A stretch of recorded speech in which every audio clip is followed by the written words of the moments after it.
Today we're going to learn another 10 common idioms, phrases, and sentences that native English speakers use every single day. These expressions are super useful, and I promise by the end of this video, you'll understand exactly what these expressions mean and how to use them naturally in your own conversations. Here's how you can get the most out of this video. First, listen while reading the subtitles. This will help you catch every word and follow along more easily. Then, play the video again and try to repeat the sentences out loud, but this time without reading the subtitles. This will really help you improve your pronunciation, listening, and speaking skills. Don't just listen, pause, reflect, and take notes. That way, you can remember and review them later. This is a great way to boost your listening, reading, and speaking, all at the same time. This lesson is a fun and simple way to improve your English step by step. Before we dive in, if you're finding this helpful, please hit the like button and subscribe. It helps a ton, and I really appreciate your support. All right, let's get started with our first expression. Number 1, I'm touched. This idiom is something you say when someone does something really sweet or kind for you, and it makes you feel emotional in a good way. It means that their action or words made you feel warm inside, maybe even a little bit like you want to cry happy tears. When you're touched, you feel grateful and moved by someone's kindness. Let me tell you about what happened to my friend Sarah last week. She was having a really tough time at work, feeling stressed and overwhelmed. She mentioned this to her coworker, and the next day her coworker brought her favorite coffee and a little note that said, "You've got this." Sarah told me later, I was so touched by her kindness. It completely changed my day. For example, if your friend surprises you with your favorite cake on your birthday, you might say, "Oh my gosh, I'm so touched. Thank you so much." Here's another one. Imagine your neighbor helps you carry heavy groceries up the stairs without you even asking. You could say, "I'm really touched by your help. That was so thoughtful." People often say, "I'm touched," when they receive unexpected kindness or when someone remembers something important about them. This idiom is perfect for showing appreciation and letting someone know their gesture really meant something to you. Have you ever felt touched by someone's kindness? Let me know in the comments. Number 2, just leave it to me. This phrase is your way of saying, "Don't worry about it, I'll take care of everything." When you tell someone to leave something to you, you're basically saying, "Trust me, I've got this handled." You don't need to stress about it anymore. It's a confident way to offer help and take responsibility. I remember when my sister was planning her wedding, and she was getting so stressed about all the details. She was worried about the decorations, the music, the seating arrangements, everything. I could see how overwhelmed she was getting, so I told her, "Listen, just leave the decorations to me. I know exactly what will look beautiful, and you have enough to worry about already." She was so relieved, and I handled everything perfectly. For example, if your friend is worried about organizing a group dinner, you might say, "Don't stress about making the reservation. Just leave it to me." You might hear something like, "The presentation for tomorrow's meeting, just leave it to me, I'll make sure it's perfect." Let's take this one. When your roommate is panicking about cleaning before guests arrive, you could say, "Relax, just leave the kitchen to me and you handle the living room." This phrase shows confidence and reliability. It tells people they can count on you. Do you think you could use this expression when helping friends or family? Which situations come to mind? Number 3, I feel much better. This is something you say when you've been feeling sick, sad, worried, or uncomfortable about something, and now you're feeling improved or recovered. It's a simple but important way to let people know that whatever was bothering you before is getting better now. Last month, I had a terrible cold that lasted almost 2 weeks. I was coughing, sneezing, had a headache, and just felt awful. My friends kept asking how I was doing, and for the longest time I had to say, still feeling pretty bad. But then finally, one morning I woke up and the congestion was gone, my energy was back, and I could breathe normally again. When my mom called to check on me, I was so happy to tell her, "Mom, I feel much better today. I think I'm finally getting over this cold." For example, after you've been stressed about an exam and you finally finish it, you might text your friends, "The test is over and I feel much better now." You might hear something like, "I was so nervous about the job interview yesterday, but now that it's done, I feel much better." People often say, "Thanks for listening to my problems. I feel much better after talking to you." This sentence works for physical feelings, like when you're recovering from being sick, and also for emotional feelings, like when you're less worried or sad about something. It's such a natural way to update people on how you're doing. Have you ever had a moment when you could finally say you felt much better about something? Number 4, you catch on quick. This idiom is a compliment you give someone when they understand or learn something really fast. When you say someone catches on quick, you're impressed by how quickly they figured something out or picked up a new skill. It's like saying, "Wow, you're really smart and fast at learning." I have a great story about this. My cousin just started a new job at a coffee shop, and she was really nervous because she'd never worked with an espresso machine before. The manager was showing her all the different buttons, how to steam the milk, how to make different drinks, and there were so many steps to remember. But after just one day, she was making perfect lattes and cappuccinos like she'd been doing it for months. Her manager was so impressed and told her, "I'm amazed. You catch on quick. Most new employees take at least a week to get comfortable with the machine." For example, if you're teaching your friend how to play a card game and they understand all the rules after just one round, you might say, "Wow, you catch on quick. I thought this would take much longer to explain." Imagine this. You're showing a coworker how to use a new computer program, and they start using it perfectly after just a few minutes. You could say, "You definitely catch on quick with technology." Let's take this one.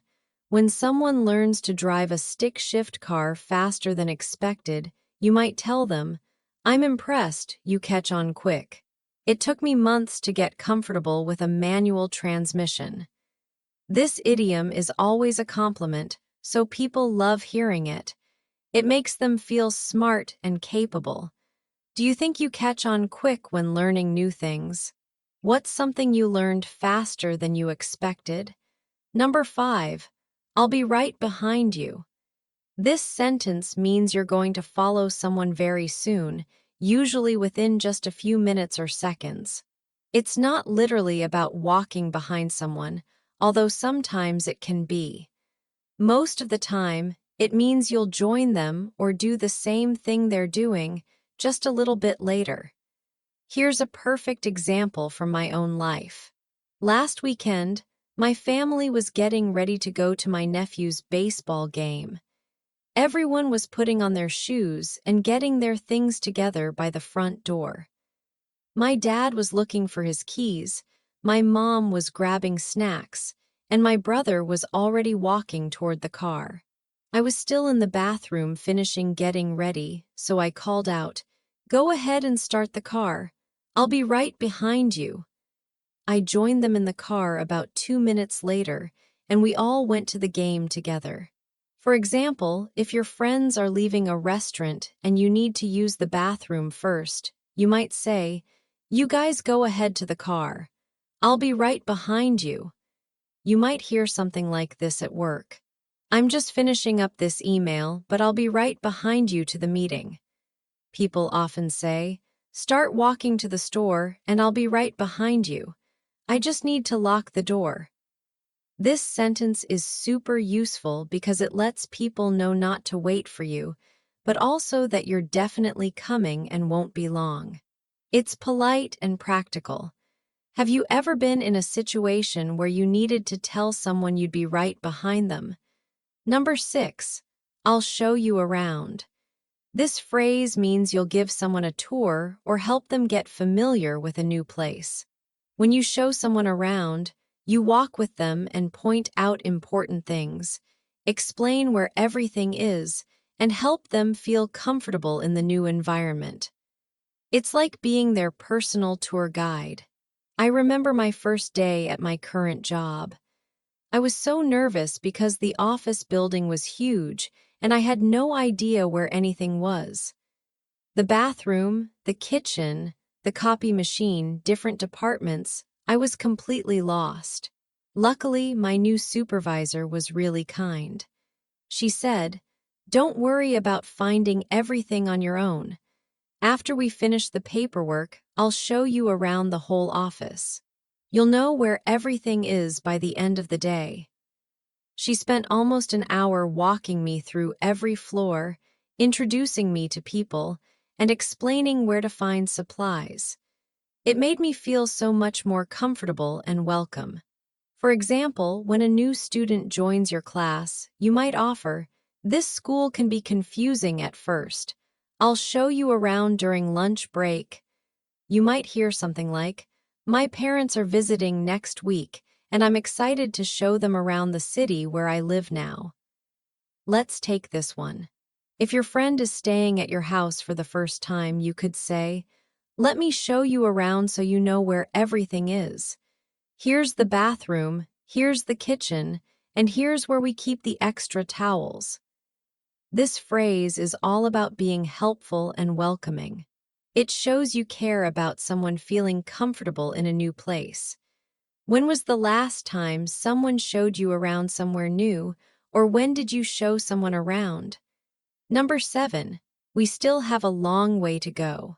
This idiom means there's still a lot of work to do or a lot of progress to make before reaching your goal. It's often used when you've made some progress on something, but you're realistic about how much more effort is still needed. Sometimes it can sound a little discouraging, but it's usually just being honest about the situation. My friend Alex has been learning to play guitar for about 6 months now. He can play a few simple songs, and he's definitely improved a lot since he started. But last week, he was watching a video of a professional guitarist playing a really complicated piece, and he got a bit frustrated. He called me and said, "I thought I was getting good at guitar, but watching that video made me realize we still have a long way to go before I can play anything that impressive. I need to keep practicing every day." I reminded him that 6 months ago, he couldn't even hold the guitar properly, so he's actually doing amazing. For example, if you're learning a new language and you can have basic conversations but still struggle with complex grammar, you might say, "I can order food and ask for directions now, but I still have a long way to go before I'm fluent." You might hear something like, "Our team won the game today, but we still have a long way to go before we're ready for the championship." People often say, "I've lost 10 pounds already, but I still have a long way to go to reach my fitness goals." This idiom keeps you motivated while being realistic. It acknowledges your progress but reminds you to keep working hard. What's something in your life where you feel like you still have a long way to go? Let me know in the comments. Number 8, I'm working on it. This phrase is your way of telling someone that you're actively trying to solve a problem, complete a task, or improve something, but it's not finished yet. It shows that you haven't forgotten about it and you're making an effort, even if the results aren't visible yet. It's perfect for when people ask you about progress on something. Here's a situation that happens to me all the time. My mom has been asking me to organize all the old family photos and put them in albums for months. Every time she calls, she asks, "Did you get those photos organized yet?" And every time I have to tell her, "Mom, I'm working on it." I know it's taking longer than expected, but I set aside time every weekend to go through them. There are just so many boxes of photos. She understands that it's a big project and I'm not ignoring it, I'm just taking it step by step. For example, if your boss asks about a report that's due next week, you might say, "Don't worry, I'm working on it. I should have the first draft ready by Thursday." You might hear something like, "My car has been making a weird noise, so I took it to the mechanic. He said he's working on it and should know what's wrong by tomorrow." Imagine this. Your friend asks if you found a new apartment yet, and you could respond, "I'm working on it. I've looked at 3 places this week and have 2 more appointments scheduled." This phrase is great because it shows responsibility and effort without promising a specific timeline. It lets people know you care about getting things done. What's something you're working on right now in your life? Number 9. Are you coming with me? This is a simple question you ask when you want to know if someone will join you for an activity or a trip somewhere. It's an invitation and a question at the same time. You're basically asking if the person wants to do something together with you instead of staying behind or doing something else.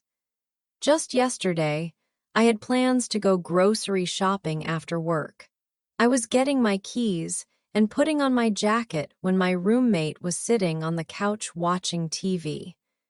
I realized she might want to come along, especially since we both needed to buy food for the week. So I asked her, "I'm heading to the grocery store now. Are you coming with me?" She thought about it for a second and said, "Actually, yes, I need to pick up a few things too. Give me 2 minutes to get ready." We ended up having a really fun time shopping together and even discovered a new brand of ice cream we both loved. For example, if you're leaving for the gym and your friend is still getting ready, you might ask, "I don't want to be late for my class. Are you coming with me or should I meet you there later?" You might hear something like, "I'm going to walk the dog around the park. Are you coming with me or do you want to stay here and relax?"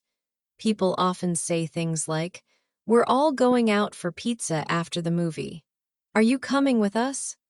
This question is perfect for including people and making sure no one gets left out. It's friendly and gives people a choice. How often do you invite friends or family to join you for activities? Do you like it when people ask if you're coming with them? Number 10. I can't wait to see. This phrase expresses excitement and anticipation about something that's going to happen in the future. When you say you can't wait to see something, you're so excited about it that waiting feels almost impossible. You're really looking forward to it and thinking about it a lot. You use this for anything you're excited about experiencing. My sister just announced that she's pregnant with her first baby, and the whole family is over the moon with excitement. Every time we talk, she tells us about the doctor's appointments and shows us the ultrasound pictures. Last week, she found out the baby is healthy and growing perfectly. She called me with tears of joy in her voice and said, "Everything looks great. The doctor says the baby will be born in March. I can't wait to see our little one's face for the first time." The excitement in her voice was just incredible, and now our whole family is counting down the months until March. For example, if your best friend is visiting you after living in another country for 2 years, you might text them, "Only 3 more days until your flight lands. I can't wait to see you again." You might hear something like, "I've been training for this marathon for 6 months. I can't wait to see if I can actually finish all 26 miles." Let's take this one. When a new season of your favorite TV show is coming out next month, you could tell your friends, "I can't wait to see what happens to the main character after that crazy cliffhanger." This phrase works for big events like weddings or graduations, and also for smaller things like trying a new restaurant or watching a movie. It's all about sharing your enthusiasm with other people. What's something coming up that you can't wait to see? I'd love to hear about it in the comments. Let's recap what we learned today. We covered 10 super useful expressions that native English speakers use all the time. We learned "I'm touched" for when someone's kindness makes you feel emotional in a good way. We practiced "just leave it to me" for taking charge and helping others feel less worried. We talked about "I feel much better" for when you're recovering from being sick or stressed. We learned "you catch on quick" as a compliment for someone who learns fast. We also covered "I'll be right behind you" for when you're following someone soon, and "I'll show you around" for giving tour and helping people feel welcome. We discussed we still have a long way to go for being realistic about progress, and "I'm working on it" for showing you're actively trying to solve something. We practiced "Are you coming with me?" for inviting people to join you, and finally, "I can't wait to see" for expressing excitement about future events. These expressions will make your English sound much more natural and help you connect better with native speakers. Remember to practice using them in your daily conversations, and don't be afraid to try them out. If this video helped you learn something new, please hit that like button and subscribe for more English lessons. I post new videos with 10 more idioms, phrases, and sentences every day, so you'll always have fresh content to improve your English skills. Which of these 10 expressions was your favorite today? Which one do you think you'll start using first? Let me know in the comments below. I love reading your responses and hearing about your English learning journey. Take care and keep practicing your English.